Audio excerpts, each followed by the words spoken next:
The Eastview family, happy Friday to you. Man, I hope that you have had a great week, this first full week of December.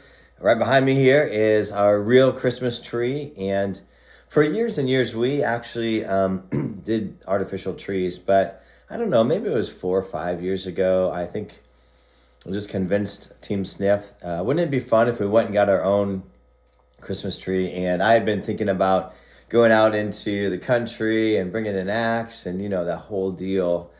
But here's what we do: we go to a place in town that has pre-cut trees, and we go and we vote democratically.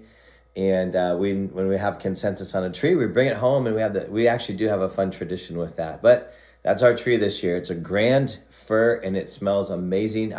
Even though I have a little bit of a cold today, I can still smell it. Anyway, I digress. That's not our Devo today, but I just want to introduce you to our real Christmas tree this year. It fits perfectly, literally the stars touching the ceiling right now, so couldn't be a better fit. We've been talking about the first chapter in John, and through this series of Behold. And it's a Christmas series. We're beholding the beauty and the wonder about Jesus and just the amazing story of him coming to live with us. I want to look at one verse from the passage for this past week. It's verse 13. I'm in John 1, verse 13. And it's all about just the wonder of being born by God's will. So listen to this. Actually, I'll read verse 12. I encourage you to go and back and listen to Connor's Devo yesterday. It's pretty powerful and just about how we become children of God. Verse 13 carries that. So here's verse 12. But to all who did receive him, who believed in his name, he gave the right to become children of God. Verse 13, who were born not of blood, nor of the will of the flesh, nor of the will of man, but born of God. What the evangelist John is reminding us is that it's not about our ancestry. It's not about our genealogy. It's not about who we know. It has everything and only everything to do with that we know Jesus.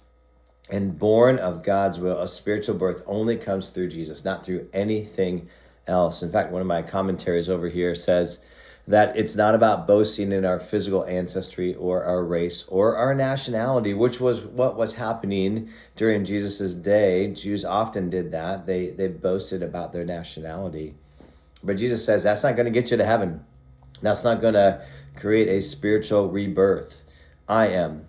And so what the evangelist here in John 1 is saying is that he's recognizing that we are products of God's sovereign grace, and that there's something that we can behold and that we can give praise to. It reminds me of a couple other verses I just want to offer up to you. The first one is 1 Peter 1:3. This is from the Amplified Version.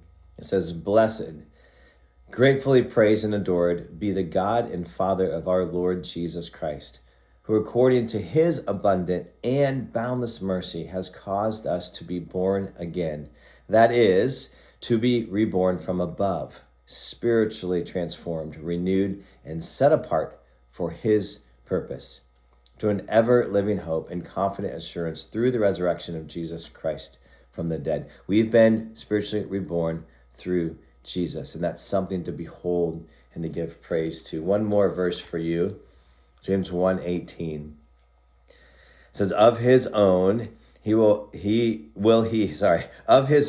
brought us forth by the word of truth, that we should be a kind of first fruit in his creation. All of this is pointing to the fact that Jesus deserves praise and honor because of what he has done. And we have spiritual birth. We have spiritual new life. We have, as it says over here, been reborn, spiritually transformed. We've been renewed. We've been set apart for his purpose, not from anything that we've done, not from our race, not from our nationality, not from our ancestry, but through Jesus. May that allow you to bring praise and honor to him today. Guys, thanks so much. Have a great Friday.